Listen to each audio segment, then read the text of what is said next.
멋장, 도련님,夏目漱石、11、10、あくる日目が覚めてみると体中痛くてたまらない。久しく喧嘩をしつけなかったからこんなにこたえるんだろう。これじゃあんまり自慢もできないと床の中で考えていると、ばあさんが四国新聞を持ってきて枕元へ置いてくれた。다음날 눈을 뜨고 보니 온몸이 아파 견딜 수 없다. 오랫동안 싸움을 안 해서 이렇게 힘든 거겠지.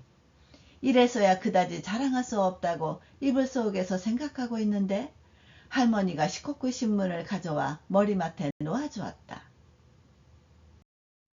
実は新聞を見るのも大儀なんだが、男がこれしきのことにへこたれてしようがあるものかと無理に腹ばいになって寝ながら2ページを開けてみると驚いた。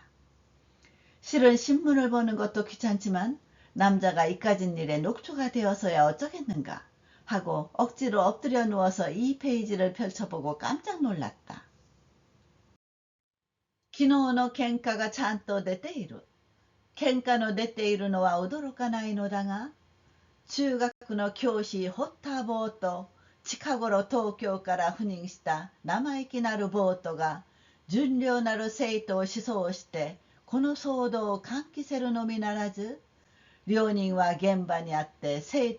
したる上、みだりに四半世に向かって暴行を欲しいままにしたり。と書いて次にこんな意見が吹きしてある。 어제의 싸움이 제대로 나와 있다. 싸움이 실린 것은 놀랍지 않지만 중학교 교사 호타 아무개와 최근 도쿄에서 부임한 건방진 아무개가 온순한 학생을 사주해서 이 소동을 환기했을 뿐만 아니라 두 사람은 현장에 있으면서 학생을 지휘한 데다가 함부로 사범생에게 폭행을 자행했다. 라고 쓰고 그 다음에 이런 의견이 덧붙여 있다.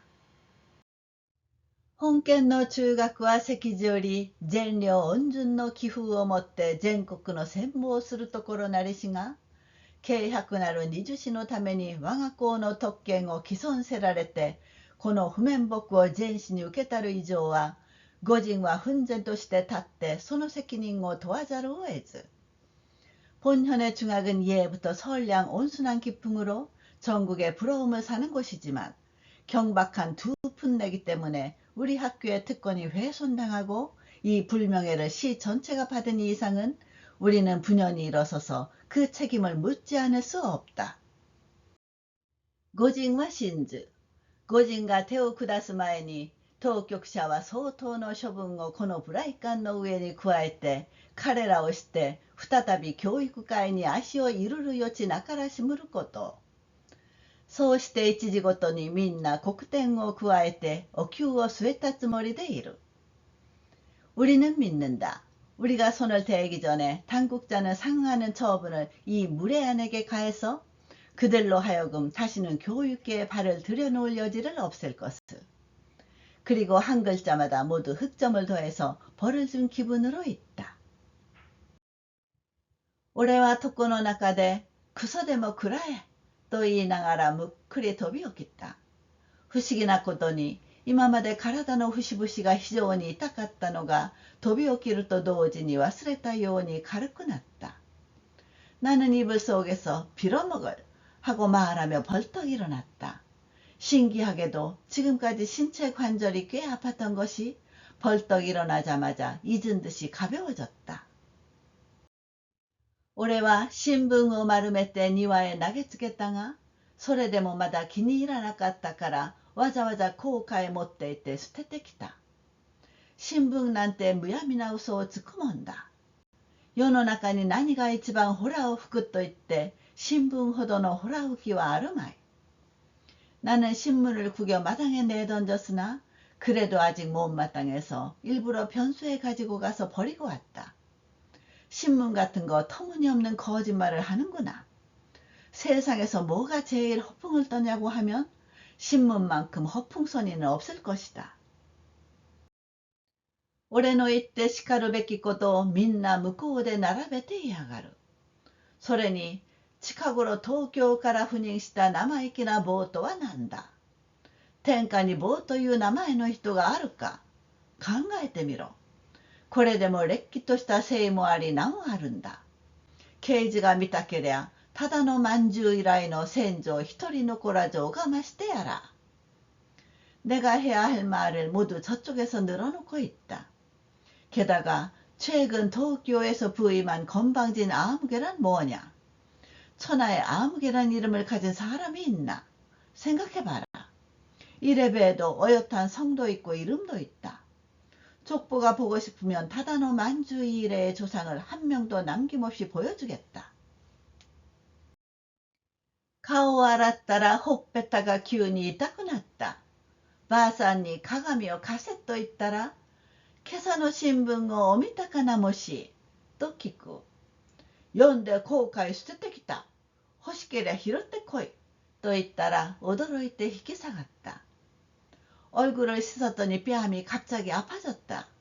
할머니에게 거울을 빌려달라고 했더니 오늘 아침 신문을 보셨나요, 나모씨? 하고 묻는다. 읽고서 변소에 버리고 왔어. 원하면 주워와. 라고 했더니 놀라서 물러갔다. 鏡で顔を見ると昨日と同じように傷がついている。これでも大事な顔だ。顔へ傷までつけられた上、生意気なる棒などと棒呼ばわりをされればたくさんだ。거울로 얼굴을 보니 어제와 똑같이 상처가 나 있다. 이래봬도 소중한 얼굴이다. 얼굴에 상처까지 입은 데다 건방진 아무개 어쩌고 하고 아무개라고 불리다니 지긋지긋하다. 今日の新聞にへきへきして学校を休んだなどと言われちゃ一生の名折れだから飯を食っていの一号に出頭した。出てくるやつも出てくるやつも俺の顔を見て笑っている。何がおかしいんだ。貴様たちにこしらえてもらった顔じゃあるまいし。오늘 신문에 기가 눌려 학교를 쉬었다 어쨌다 하는 말을 들으면 일생의 불명예이니 밥을 먹고 1호로 출근했다. 나오는 놈마다 내 얼굴을 보며 웃고 있다. 뭐가 이상하냐? 내 놈들이 만들어준 얼굴이 아니다. そのうち野田が出てきて、いや、昨日はお手柄で、名誉のご不祥でげすかと送別会の時に殴った返報と心得たのか、嫌に冷やかしたから、余計なことを言わずに絵筆でもなめていろ、と言ってやった。그러다가 알랑새가 나와서 아니 어제는 공을 세우셨네요. 명예의 부상인가요? 라며 송별회 때 맞은 보답이라고 마음먹었는지 실실 놀리기에 쓸데없는 말하지 말고 화필이라도 빨고 있어 라고 말해주었다. するとこりゃ恐れ入りやした。しかしさぞお痛いことでげしょと言うから痛かろうが痛くなかろうが俺の面だ。貴様の世話になるもんか。と怒鳴りつけてやったら向こう側の自席へついてやっぱり俺の顔を見て隣の歴史の教師と何か内緒話をして笑っている。그러자 아이고 무서워라. 그러나 필시 아프겠지요? 라고 말해서 아프건 아프지 않건 내 얼굴이다. 내 신세를 지겠나? 하고 호통을 쳤더니 맞은편 자기 자리에 앉아 역시 내 얼굴을 보며 옆에 있는 역사 교사와 뭔가 내밀한 이야기를 나누며 웃고 있다. それから山嵐が出頭した。山嵐の花に至っては紫色に膨張して掘ったら中から海が出そうに見える。うぬぼれのせいか俺の顔よりよっぽど手ひどくやられている。그러고서 산바람이 출근했다. 산바람에 코로 말하자면 보라색으로 부어 파면 안에서 구름이 나올 것처럼 보인다. 자만 탓인지 내 얼굴보다 훨씬 호되게 당했다. 俺と山嵐は机を並べて隣同士の近しい中でおまけにその机が部屋の戸口から真正面にあるんだから運が悪い。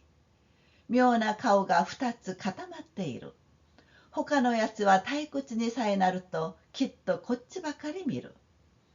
나와 산바람은 책상을 나란히 하고 서로 이웃인 친한 사이로 게다가 그 책상이 문에서 정면으로 있으니 운이 나쁘다. 묘한 얼굴이 둘 뭉쳐있다. 다른 놈은 따분하기만 하면 꼭 이쪽만 본다. どんなことでと口で言うが、心の内ではこのバカがと思ってるにそういない。それでなければああいうふうにささやきあってはクスクス笑うわけがない。教場へ出ると生徒は拍手を持って迎えた。先生万歳というものが2、3人あった。景気がいいんだかバカにされてるんだかわからない。어이없는 봉변이어서 라고 입으로 말하나 속으로는 이런 바보가 라고 생각하는 게 틀림없다. 그렇지 않으면 저런 식으로 서로 속삭이며 킥킥 웃을 리가 없다. 교실에 가니 학생들은 박수로 맞이했다. 선생님 만세! 라고 하는 게 두세 명 있었다. 인기가 있는 건지 바보 취급을 당하는 건지 모르겠다. 俺と山嵐がこんなに注意の焦点となってる中に、赤シャツばかりは平常の通りそばへ来て、どうもとんだ災難でした。僕は君らに対してお気の毒でなりません。新聞の記事は校長とも相談して、正誤を申し込む手続きにしておいたから、心配しなくてもいい。나와 산바람이 이렇게 주목에 초점이 되어 있는 중에 빨간 셔츠만은 평소대로 옆에 와서 정말 어이없는 재난이었네요. 나는 자네들에 대해서 딱하게 생각해요. 신문 기사는 교장과도 상의해 정정을 신청하는 절차를 밟아두었으니 걱정하지 않아도 돼. 僕の弟が堀田君を誘いに行ったからこんなことが起こったので、僕は実に申し訳がない。それでこの件についてはあくまで尽力するつもりだからどうかあしからず。などと半分謝罪的な言葉を並べている。내 동생이 호타쿤을 데리러 가서 이런 일이 일어났으니 나는 참으로 미안하네. 그래서 이 건에 대해서는 어디까지나 진력할 생각이니? 부디 나쁘게 생각 말게. 어쩌고 하며 반쯤 사죄의 말을 늘어놓고 있다. 校長は3時間目に校長室から出てきて、困ったことを新聞が書き出しましたね。難しくならなければいいが、と多少心配そうに見えた。俺には心配なんかない。先で免職をするなら、免職される前に辞表を出してしまうだけだ。교장은 셋째 시간에 교장실에서 나와 곤란한 일을 신문이 써댔네요. 힘들어지지 않으면 좋겠는데 라며 다소 걱정하는 듯 보였다. 나는 걱정 따위 없다. 저쪽에서 면직한다면 면직되기 전에 사표를 내버릴 뿐이다. しかし自分が悪くないのにこっちから身を引くのはほら吹きの新聞屋をますます上長させるわけだから、新聞屋を成語させて俺が意地にも務めるのが順当だと考えた。帰りがけに新聞屋に談判に行こうと思ったが、学校から取り消しの手続きはしたというからやめた。그러나 내가 나쁘지 않은데 이쪽에서 물러나는 것은 허풍선이 신문사를 점점 더 우쭐하게 하는 셈이니 신문사를 정정하게 하고서 내가 5기로라도 근무하는 게 마땅하다고 생각했다. 돌아오는 길에 신문사에 담판하러 가려고 했으나 학교에서 취소 절차는 밟았다고 해서 그만두었다. 俺と山嵐は校長と教頭に時間の合間を見計らって嘘のないところを一応説明した。校長と教頭は、そうだろう。新聞屋が学校に恨みを抱いて、あんな記事をことさらに掲げたんだろう。と論断した。나와 산바람은 교장과 교감에게 시간의 틈을 가늠하여 거짓이 없는 부분을 일단 설명했다. 교장과 교감은 그렇겠지. 신문사가 학교에 원한을 품고 저런 기사를 고의로 실었겠지. 하고 논단했다. 赤シャツは俺らの行為を弁解しながら控え所独り言に回って歩いていた。ことに自分の弟が山嵐を誘い出したのを自分の過失であるかのごとく吹聴していた。みんなは全く新聞屋が悪い。けしからん。りょうくんは実に災難だ。と言った。빨간 셔츠는 우리의 행위를 변명하면서 대기소를 한 명씩 돌아다니고 있었다.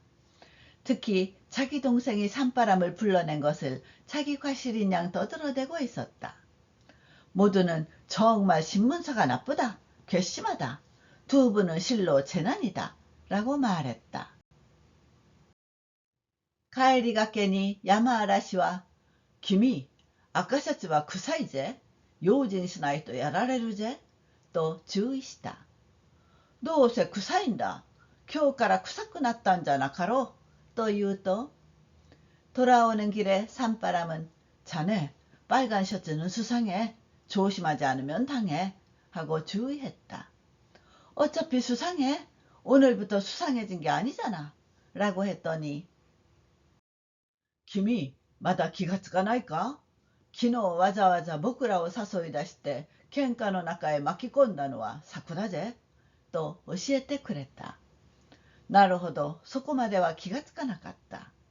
山嵐は粗暴なようだが、俺より知恵のある男だと感心した。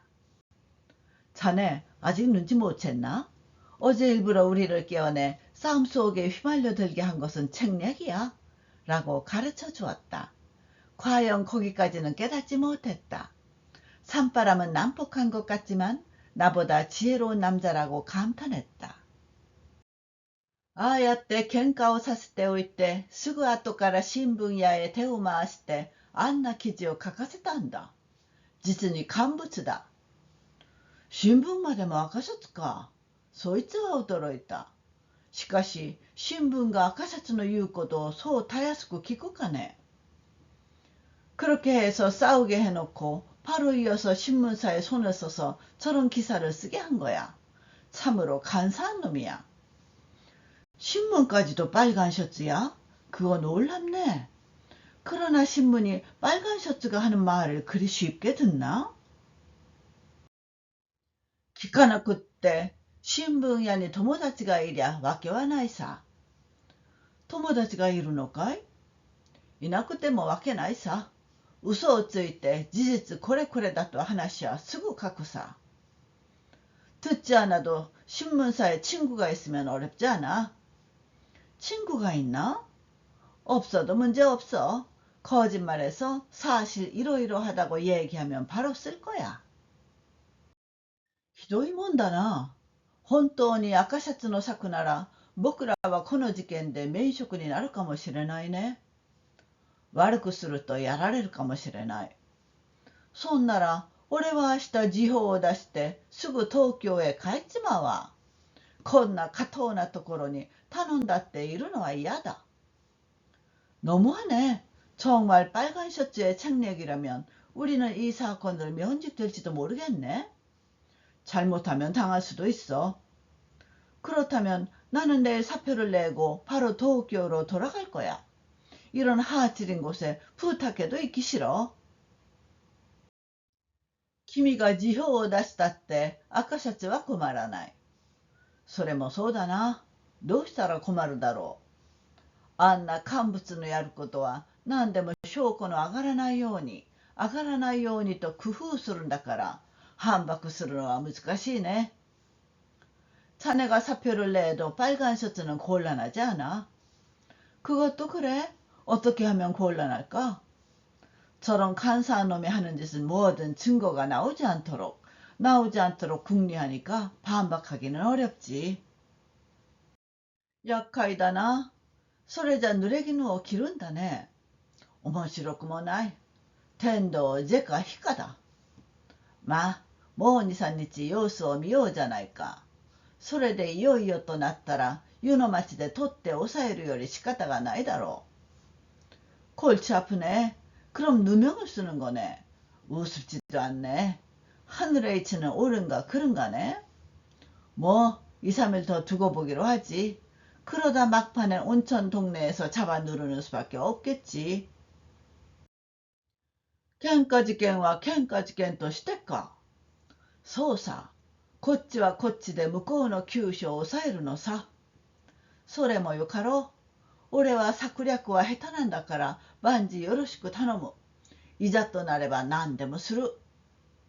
싸움 사건은 싸움 사건으로 놔두고 그렇지. 이쪽은 이쪽대로 저쪽 급소를 지르는 거야. 그것도 좋겠지. 나는 책략은 서투니 만사 잘 부탁하네. 여차하면 뭐든지 할게. 俺と山嵐はこれで別れた。赤シャツが果たして山嵐の推察通りをやったのなら実にひどいやつだ。到底知恵比べで勝てるやつではない。どうしても腕力でなくっちゃダメだ。なるほど、世界に戦争は絶えないわけだ。個人でもとどのつまりは腕力だ。나와 산바람은 이러고서 헤어졌다. 빨간 셔츠가 과연 산바람의 추측대로 한 거라면 참으로 지독한 놈이다. 도저히 지혜 겨루기로 이길 수 있는 놈이 아니다. 아무래도 완력이 아니면 안 된다. 과연 그래서 세계의 전쟁은 끊이지 않는구나. 개인이라도 결국은 완력이다. あくる日、新聞の来るのを待ちかねて開いてみると、生後どころか取り消しも見えない。学校へ行ってタヌキに催促すると、明日ぐらい出すでしょう、という。明日になって6号活字で小さく取り消しが出た。다음날 신문이 오기를 기다려서 펼쳐보니 정정은커녕 취소도 보이지 않는다. 학교에 가서 너구리에게 재촉하니 내일쯤 내겠지요 라고 한다. 내일이 되어서 6호 활자로 작게 취소가 나왔다. しかし新聞屋の方で正誤は無論しておらない。また校長に談判すると、あれより手続きのしようはないのだという答えた。校長なんてタヌキのような顔をして嫌にフロックばっているが、存外無勢力なものだ。虚偽の記事を掲げた田舎新聞一つ謝らせることができない。그러나 신문사 쪽에서 정정은 물론 하지 않았다. 또 교장에게 담판하니 저거 이상 절차를 밟을 수가 없다고 하는 답이다. 교장은 너구리같이 생겨서 묘하게 프럭을 걸치고 있으나 의외로 힘이 없다. 허위 기사를 내건 시골신문 하나 사죄하게 할 수 없다. あんまり腹が立ったから、それじゃ私が一人で行って主筆に談判すると言ったら、それはいかん。君が談判すればまた悪口を書かれるばかりだ。つまり新聞屋に書かれたことは嘘にせよ本当にせよ、つまりどうすることもできないものだ。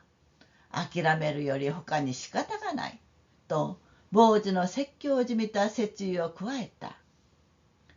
너무 화가 나서 그럼 내가 혼자 가서 주필에게 단판을 짓겠다 하고 말했더니 그건 안 돼. 자네가 단판하면 또 욕만 쓸 뿐이야.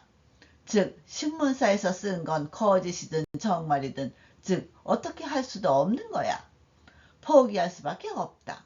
라며 스님의 설교 같은 훈계를 가했다. 신聞がそんなものなら一日も早くぶっ潰してしまった方が我々の利益だろう。新聞に書かれるのとすっぽんに食いつかれるとが似たり寄ったりだとは、今日ただいまたぬきの説明によって初めて承知つかまつった。신문이 그런 거라면 하루라도 빨리 쳐 부숴버리는 게 우리의 이익일 것이다. 신문에 쓰이는 것과 자라에게 물리는 것이 비슷비슷하다는 것은 오늘 방금 너구리의 설명에 따라 비로소 잘 알게 되었다. それから3日ばかりしてある日の午後、山嵐が奮然とやってきて、いよいよ時期が来た。俺は例の計画を断固するつもりだ。と言うから、そうか、それじゃ俺もやろう。と即座に一味と党に加盟した。그로부터 사흘쯤 지나 어느 날 오후, 산바람이 분연히 찾아와 드디어 때가 왔어. 나는 그 계획을 단행할 생각이야. 라고 해서 그래? 그럼 나도 하지. 하고 즉석에서 같은 무리에 감행했다. ところが山嵐が君はよそ方がよかろうと首を傾けた。なぜと聞くと、君は校長に呼ばれて辞表を出せと言われたかと尋ねるから、いや、言われない。君はと聞き返すと、今日校長室でまことに気の毒だけれども、事情やむをえんから処決してくれと言われたとのことだ。그런데 산바람이 자네는 그만두는 게 좋을 거야 하고 고개를 갸우뚱했다. 왜? 하고 물으니 자네는 교장이 불러서 사표를 내라고 했나? 하고 묻기에 아니 못 들었어. 자네는? 하고 되물었더니 오늘 교장실에서 참으로 안 됐지만 사정이 부득이하니 처결해주게 하고 말했다는 것이다. そんな裁判はないぜ。タヌキは大方腹包みを叩きすぎて命が転倒したんだ。君と俺は一緒に祝勝会へ出てさ、一緒にコーチのピカピカ踊りを見てさ、一緒に喧嘩を止めに入ったんじゃないか。辞表を出せと言うなら公平に両方へ出せと言うがいい。なんで田舎の学校はそう理屈がわからないんだろう。じれったいな。그런 재판이 어딨어. 너구리는 아마 부른배를 넘어쳐서 위에 위치가 뒤집힌 거야. 자네와 나는 함께 즉승에 나가서 함께 고치의 반짝반짝 춤을 보고 함께 싸움을 말리러 들어갔잖아. 사표를 내라고 할 거면 공평하게 양쪽에 내라고 해야지. 왜 시골 학교는 그렇게 이치를 모를까? 답답하네. それが赤シャツの差し金だよ。俺と赤シャツとは今までの行きがかり上到底両立しない人間だが、君の方は今の通りおいても害にならないと思ってるんだ。그게 빨간 셔츠의 사주인 거야. 나와 빨간 셔츠는 지금까지의 형편상 도저히 양립할 수 없는 인간이지만 자네 쪽은 지금처럼 놔둬도 해가 되지 않는다고 생각하는 거야. 俺だって赤シャツと両立するものか。害にならないと思うなんて生意気だ。君はあまり単純すぎるから老いたってどうでもごまかされると考えてるのさ。なお悪いや。誰が両立してやるものか。나도 빨간 셔츠와 양립하겠어? 해롭지 않다고 생각하다니 건방지네. 자네는 너무 단순해서 놔둬도 어떻게든 속는다고 생각하는 거야. 더욱 나쁘네. 누가 양립해준대? それに先だって古賀が去ってからまだ公認が事故のために到着しないだろう。その上に君と僕を同時に追い出しちゃ生徒の時間に空きができて授業に差し支えるからな。それじゃ俺を愛のくさびに一席伺わせる気なんだな。こんちくしょう。誰がその手に乗るものか。게다가 앞서 고가가 떠나고 나서 아직 후임자가 사고로 도착하지 않았잖아.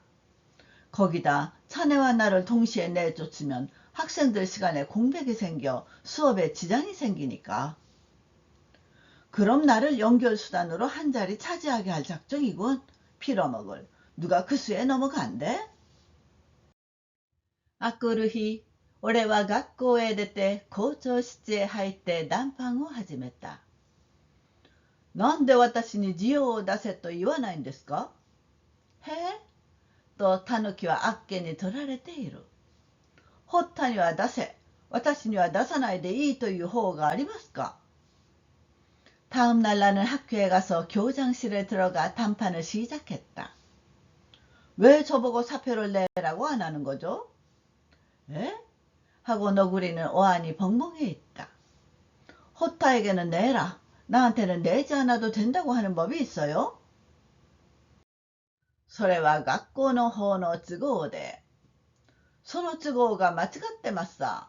私が出さなくって済むなら、堀田だって出す必要はないでしょう。その辺は説明ができかねますが、堀田君は去られてもやむをえんのですが、あなたは辞表をお出しになる必要を認めませんから。그건 학교 쪽 사정이어서. 그 사정이 틀렸죠. 내가 내지 않아도 된다면 호타도 낼 필요는 없잖아요.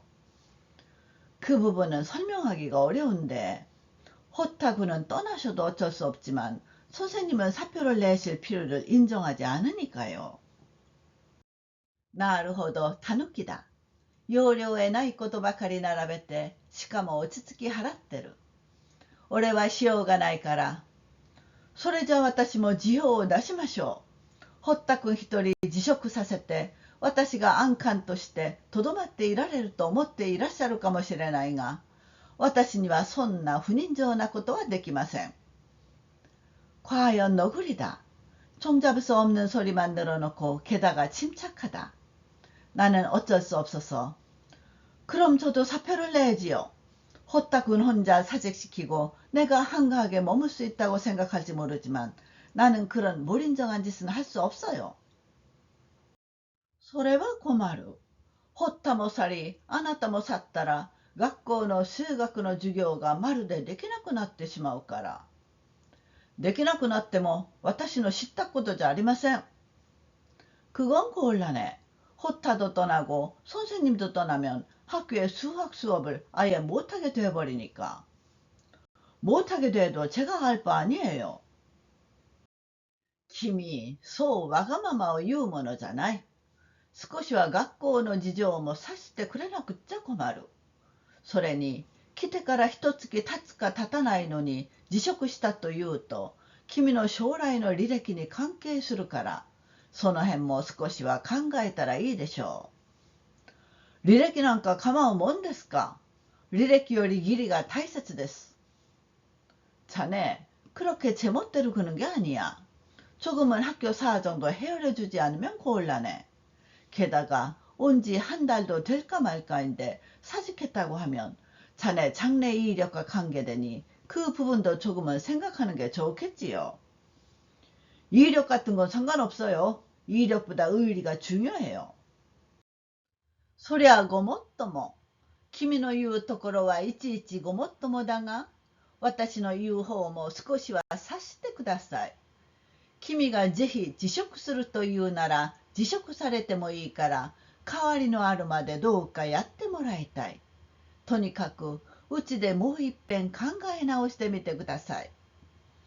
그야 그렇죠. 자네 말은 일일이 지당하나? 내 말도 조금은 헤아려 주세요. 자네가 꼭 사직한다면 사직하셔도 좋으니까. 대신할 사람이 있을 때까지 아무쪼록 해줬으면 좋겠네. 어쨌든 집에서 다시 한번 생각해 봐 주세요. 考え直すって、直しようのないめいめい白々たる理由だが、タヌキが青くなったり赤くなったりして、かわいそうになったから、ひとまず考え直すこととして引き下がった。赤シャツには口もきかなかった。どうせやっつけるなら、固めてうんとやっつける方がいい。다시 생각해도 바꿀 수 없는 명명백백한 이유인데 너구리가 울그락불그락해서 불쌍해졌기에 일단 다시 생각하기로 하고 물러났다. 빨간 셔츠에게는 말도 하지 않았다. 이왕 해치울 거면 모아서 제대로 해치우는 게 좋다. 山嵐にタヌキと談判した模様を話したら、大方そんなことだろうと思った。辞表のことはいざとなるまでそのままにしておいても差し支えあるまい。との話だったから山嵐の言う通りにした。どうも山嵐の方が俺よりも利口らしいから万事山嵐の忠告に従うことにした。산바람에게 너구리와 단판한 상황을 말했더니 대충 그럴 줄 알았어. 사표는 여차할 때까지 그대로 둬도 무방하겠지. 라는 이야기여서 산바람의 말대로 했다. 아무래도 산바람 쪽이 나보다도 영리한 것 같아서 만사 산바람의 충고에 따르기로 했다. 山嵐はいよいよ辞表を出して職員一同に告別の挨拶をして浜の港屋まで下がったが、人に知れないように引き返して湯の町の増屋の表2階へ潜んで障子へ穴を開けて覗き出した。산바람은 결국 사표를 내고 직원 일동에게 고별 인사를 하고 바닷가의 미나토야까지 내려갔으나 남들 모르게 되돌아와서 온천 동네 마스야의 앞쪽 2층으로 잠복하여 장지에 구멍을 뚫고 엿보기 시작했다. これを知ってる者は俺ばかりだろう。赤シャツが忍んでくればどうせ夜だ。しかも宵の口は生徒やその他の目があるから少なくとも9時過ぎに決まってる。이걸 아는 사람은 나뿐일 것이다. 빨간 셔츠가 몰래 온다면 어차피 밤이다. 게다가 초저녁에는 학생과 그 밖에 눈이 있으니까 적어도 9시 넘어서가 틀림없다. 最初の2晩は俺も11時頃まで張り番をしたが、赤シャツの影も見えない。3日目には9時から10時半まで覗いたが、やはりダメだ。ダメを踏んで夜中に下宿へ帰るほど馬鹿げたことはない。처음 이틀 밤은 나도 11시쯤까지 망보기를 했는데 빨간 셔츠의 그림자도 보이지 않는다. 3일째는 9시부터 10시 반까지 엿보았지만 역시 소용없다. 소용없는 짓을 하고 밤중에 하숙집으로 돌아가는 것만큼 바보 같은 일은 없다. 4、5日するとうちのばあさんが少々心配を始めて、奥さんの終わりるのに夜遊びはおやめたがええぞなもし、と忠告した。そんな夜遊びとは夜遊びが違う。こっちのは天に代わって中力を加える夜遊びだ。4、5일 지나자 하숙집 할머니가 약간 걱정하기 시작해서 사모님이 계시는데 밤놀이는 그만두는 게 좋지요 나모시 하고 충고했다. 그런 밤놀이와는 밤놀이가 다르다. 이쪽 것은 하늘을 대신해 단죄를 하는 밤놀이다. とはいうものの1週間も通って少しも弦が見えないと嫌になるもんだ。俺はせっかちな性分だから熱心になると徹夜でもして仕事をするが、その代わり何によらず長持ちのした試しがない。그렇다고는 하나 일주일이나 다녔는데 조금도 조짐이 보이지 않으면 실증나는 법이다. 나는 성급한 성품이라 열을 올리면 밤샘이라도 하며 일을 하지만 그 대신 무엇이든 간에 오래 간 적이 없다. いかに天中等でも飽きることに変わりはない。6日目には少々嫌になって、7日目にはもう休もうかと思った。아무리 천벌탕이라도 실증나는 건 변함이 없다.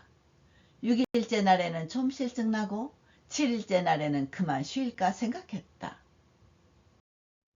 そこへ行くと山嵐は頑固なものだ。宵から12時過ぎまでは目を障子へつけて、角屋の丸ぼ屋のガス灯の下をにらめっきりである。俺が行くと、今日は何人客があって、泊まりが何人、女が何人と、いろいろな統計を示すのには驚いた。그 점에서 산바람은 완고하다. 초저녁부터 12시 넘어서까지는 눈을 장지문에 대고 가도야의 둥근 가스등 아래를 노려보고만 있다.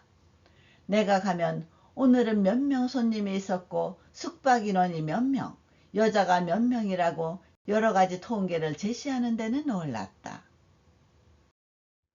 どうも来ないようじゃないかと言うと、確かに来るはずだが、と時々腕組みをしてため息をつく。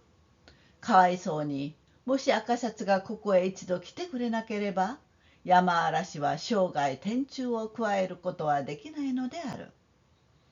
아무래도 오지 않을 것 같잖아. 하고 말하니, 분명히 올 텐데. 하고 이따금 팔짱을 끼고 한숨을 쉰다. 딱하게도 만약 빨간 셔츠가 여기에 한번 와주지 않으면 산바람은 평생 천벌을 가할 수가 없다. 8日目には7時頃から下宿を出て、まずゆるりと湯に入って、それから町で鶏卵を8つ買った。これは下宿のばあさんの芋攻めに応じる策である。8일째에는 7시경부터 하숙집을 나와 우선 느긋하게 탕에 들어가고, 그러고서 동네에서 달걀을 8개 샀다. 이것은 하숙집 할머니의 고구마 공세에 응하는 대책이다. その卵を4つずつ左右のたもとへ入れて、例の赤手ぬぐいを肩へ乗せて、懐手をしながら、増屋のはしご段を登って、山嵐の座敷の障子を開けると、おい、 유보 유보といだてんのような顔は急に活気を呈した。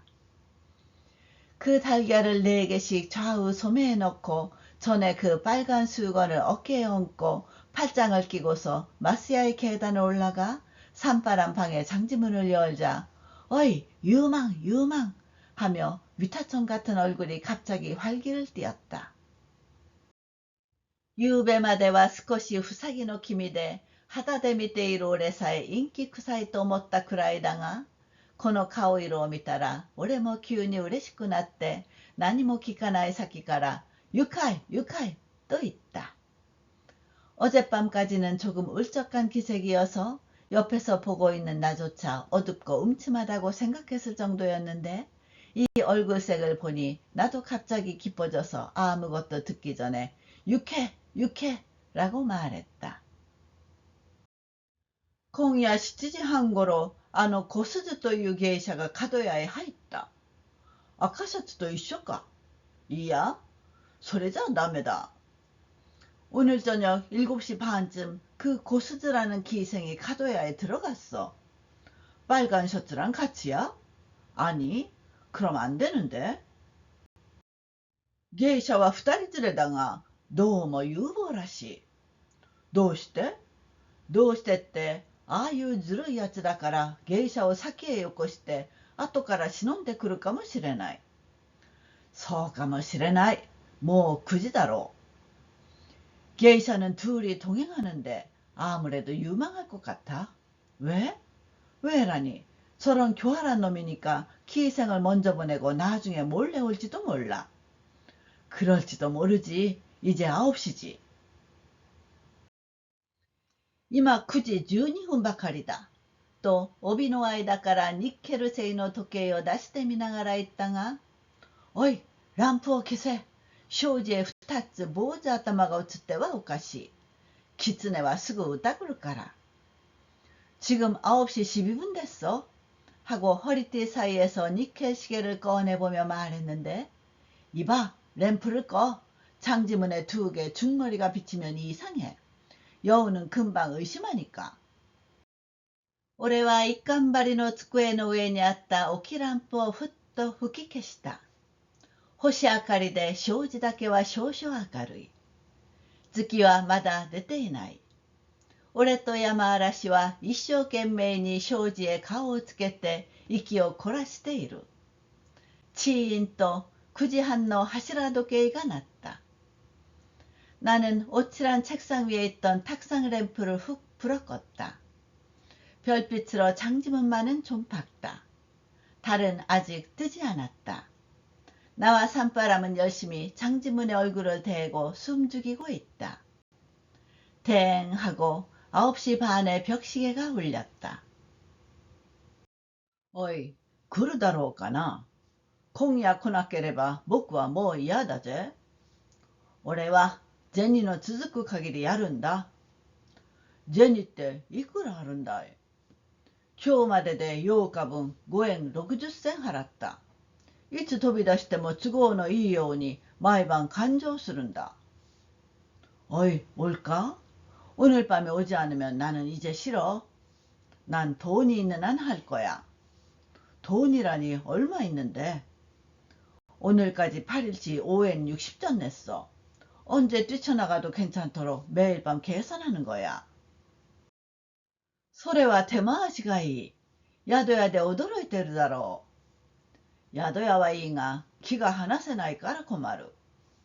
その代わり昼寝をするだろう。昼寝はするが外出ができないんで窮屈でたまらない。天中も骨が折れるな。これで天もかいかいそにして漏らしちまったりなんかしちゃつまらないぜ。그건 채비가 좋네. 여관에서 놀라고 있겠네. 여관은 괜찮은데 방심할 수 없으니 곤란해. 그 대신 낮잠을 자잖아. 낮잠은 자는데 외출을 못해 답답해 죽겠어. 천벌도 힘드네. 이걸로 하늘 그물은 눈이 성기니까 아기를 놓쳤다 어쩌고 하면 재미없어. 나니 공야와 깃도 그르요. 어이 밀어 밀어. 또小声になったから、俺は思わずドキリとした。黒い帽子をいただいた男が角屋のガス灯を下から見上げたまま暗い方へ通り過ぎた。違っている。おやおやと思った。そのうち帳場の時計が遠慮なく十字を打った。今夜もとうとうダメらしい。아니 오늘 밤은 꼭 올 거야. 어이 줘봐 줘봐 하고 작은 소리가 되어서 나는 나도 모르게 가슴이 덜컥했다. 검은 모자를 쓴 남자가 카도야 가스등을 아래에서 올려다본 채 어두운 쪽으로 지나갔다. 아니다. 이런 하고 생각했다. 곧 계산대의 시계가 사정없이 10시를 쳤다. 오늘 밤도 결국 안 될 것 같다.世間はだいぶ静かになった。遊郭で鳴らす太鼓が手に取るように聞こえる。月が湯の山の後ろからのっと顔を出した。往来は明るい。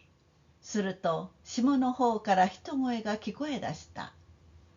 세상은 상당히 조용해졌다. 유각에서 울리는 북이 손에 잡힐 듯 들린다. 달이 온천의 산 뒤에서 불쑥 얼굴을 내밀었다. 거리는 밝다. 그러자 아래쪽에서 사람 소리가 들려왔다.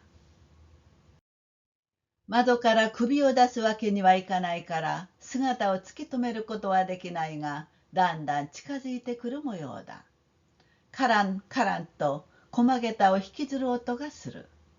目を斜めにするとやっと二人の影帽子が見えるくらいに近づいた。창문으로 고개를 내밀 수는 없으니까 모습을 알아낼 수는 없으나 점점 가까이 오는 모양이다.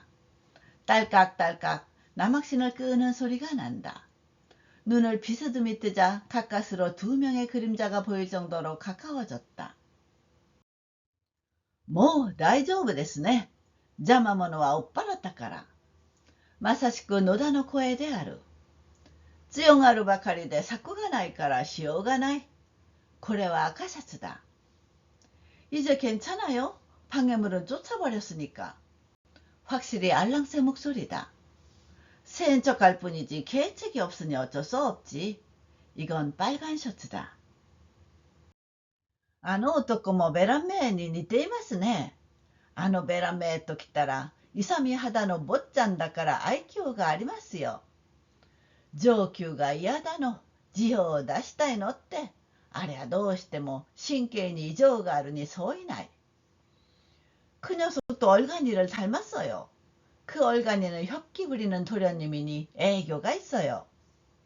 승급이 싫다느니 사표를 내고 싶다느니라니 저건 아무래도 신경에 이상이 있는 게 틀림없어.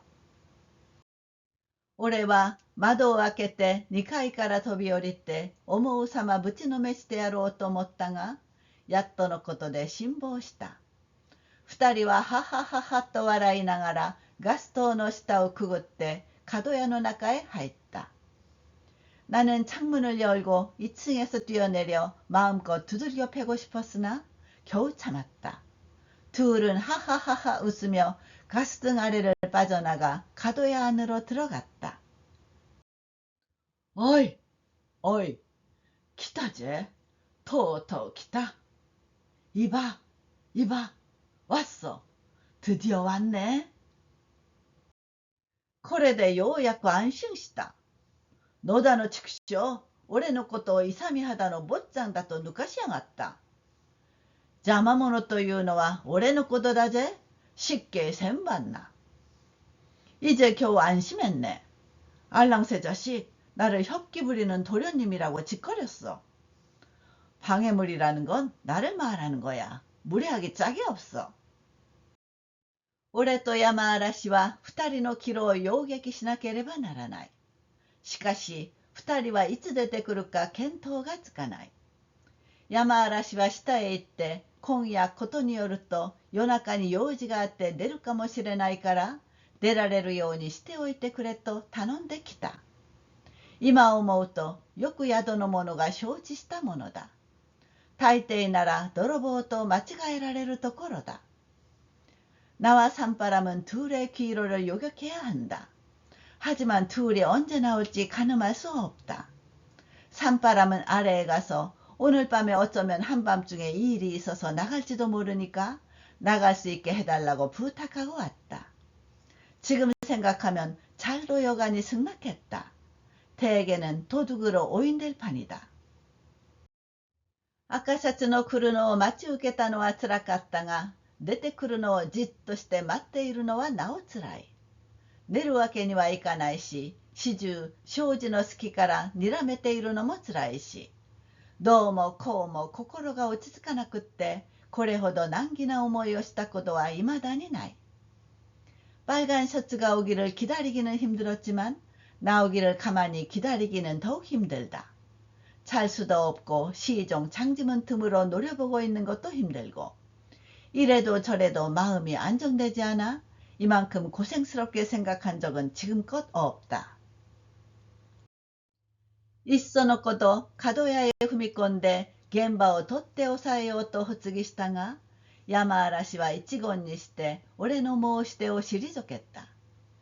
自分どもが今自分飛び込んだって乱暴者だと言って途中で遮られる。訳を話して面会を求めればいないと逃げるか別室へ案内をする。차라리 가도야에 뛰어들어 현장을 잡아 진압하자고 발의했으나 산바람은 한마디로 내 제의를 거절했다. 우리가 지금쯤 뛰어들어도 난폭한 놈이라며 도중에 가로막힌다.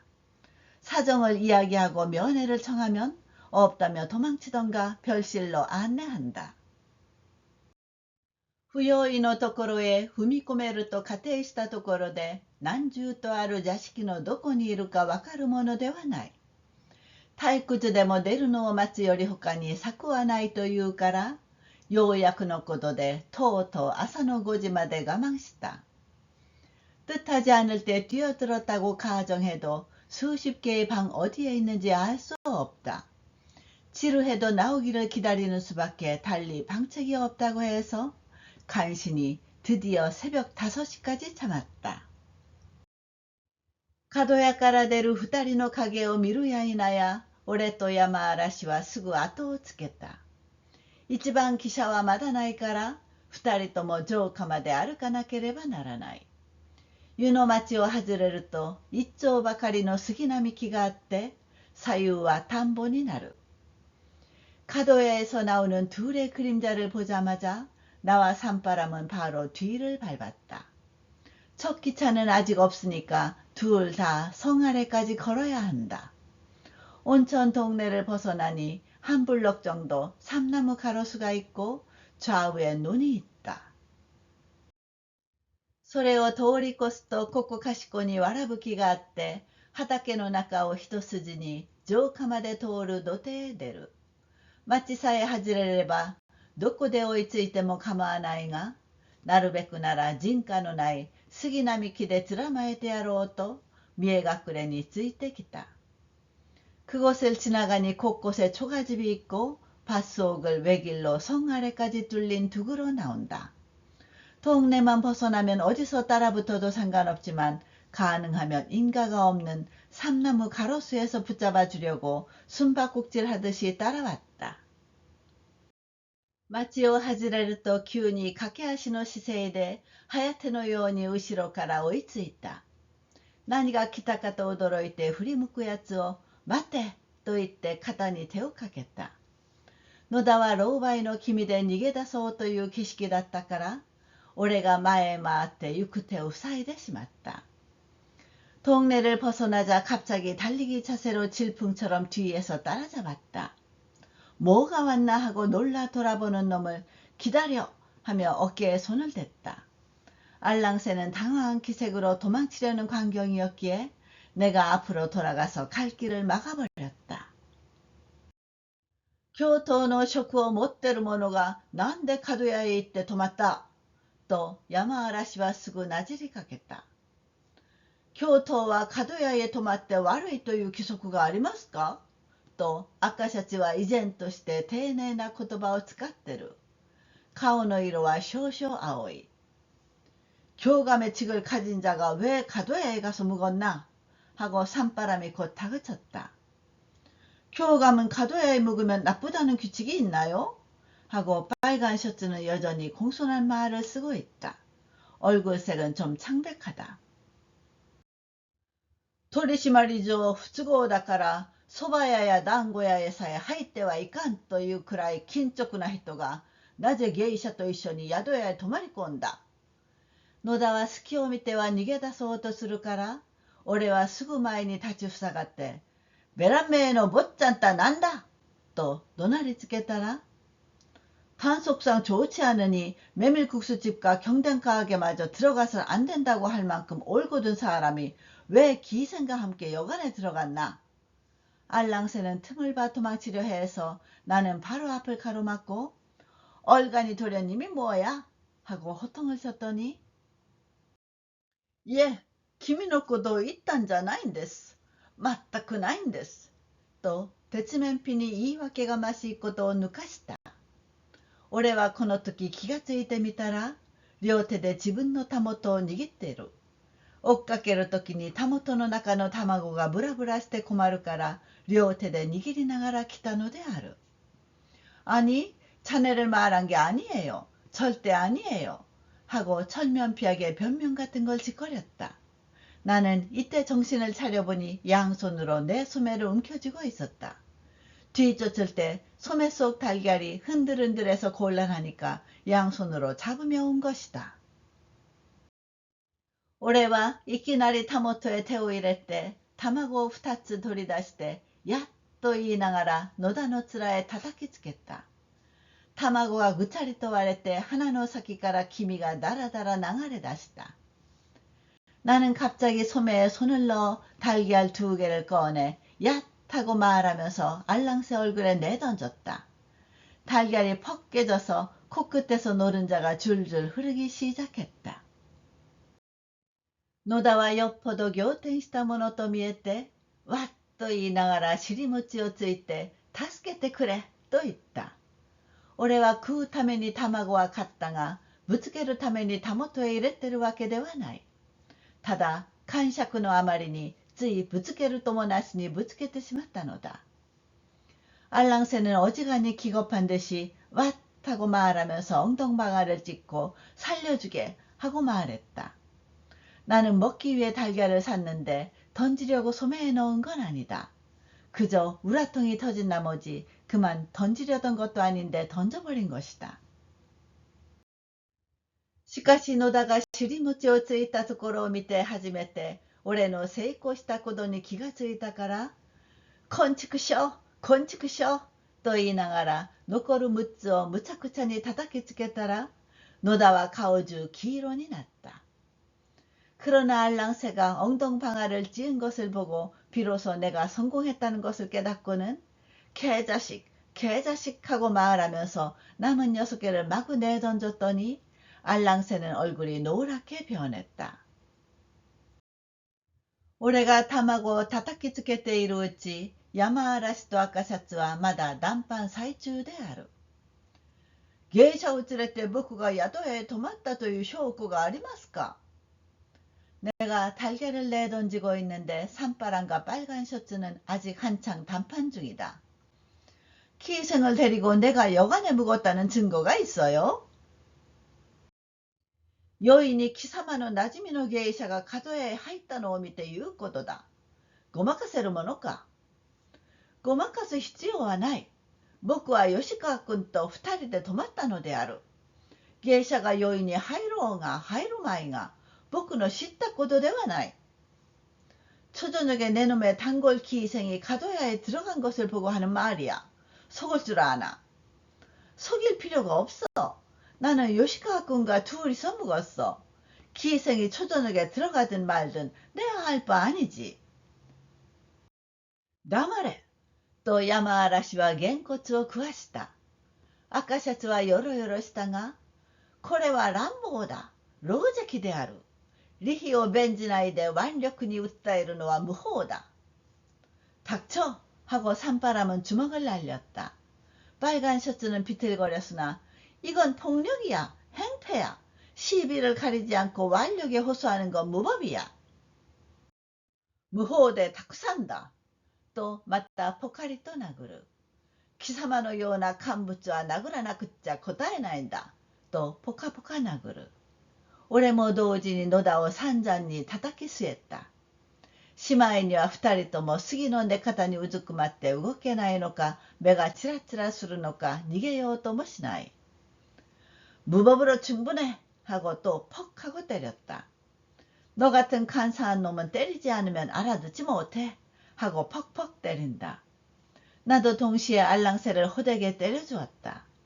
마지막엔 둘 다 삼나무 뿌리 쪽에 웅크리고 앉아 움직일 수 없는지 눈이 아물거리는지 도망치려고도 하지 않는다.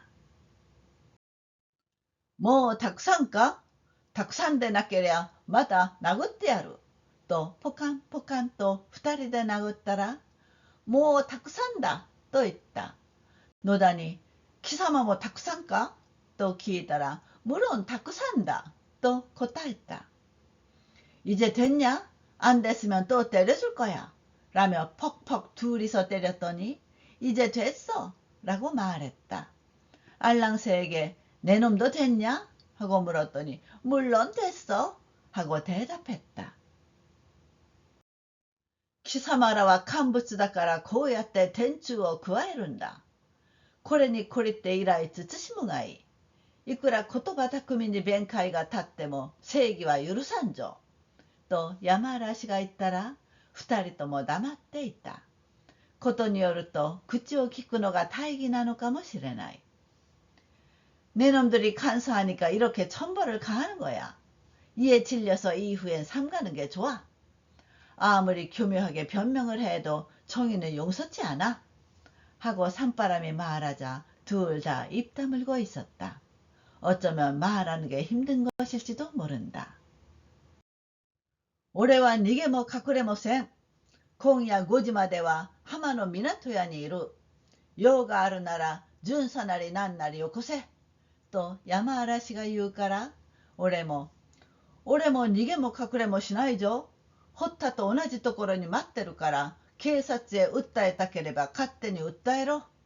と言って二人してスタスタ歩き出した。나는 도망치지도 숨지도 않아. 오늘 밤 5시까지는 바닷가에 미나토야에 있어. 볼 일이 있으면 순경이든 뭐든 보내. 하고 산바람이 말해서 나도 도망치지도 숨지도 않겠어.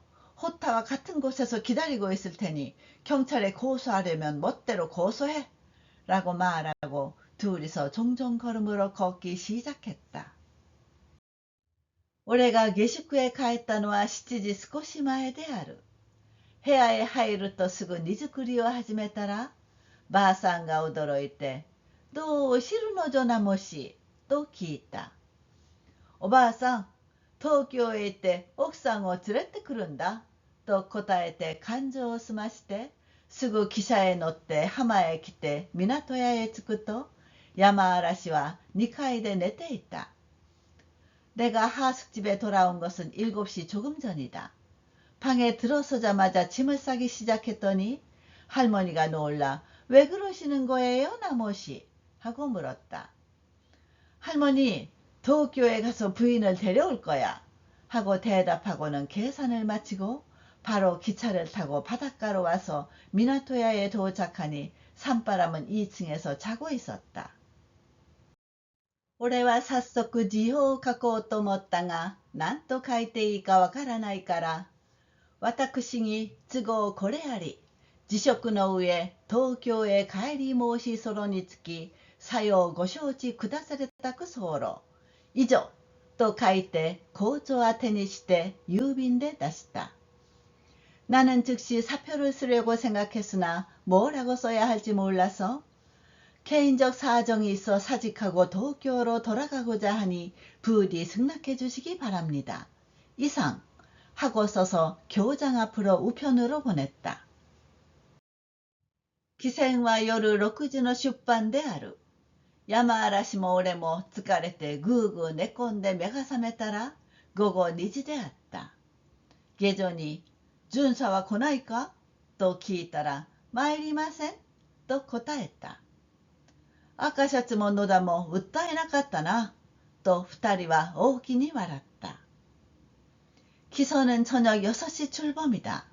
산바람도 나도 피곤해서 쿨쿨 깊이 잠들었다 눈을 떴더니 오후 2시였다. 하녀에게 순경은 오지 않았나? 하고 물었더니 안 왔어요 하고 대답했다. 빨간 셔츠도 알랑새도 고소 안 했네? 하고 둘은 크게 웃었다. その夜、俺と山嵐はこの不浄な地を離れた。船が岸を去れば去るほどいい心持ちがした。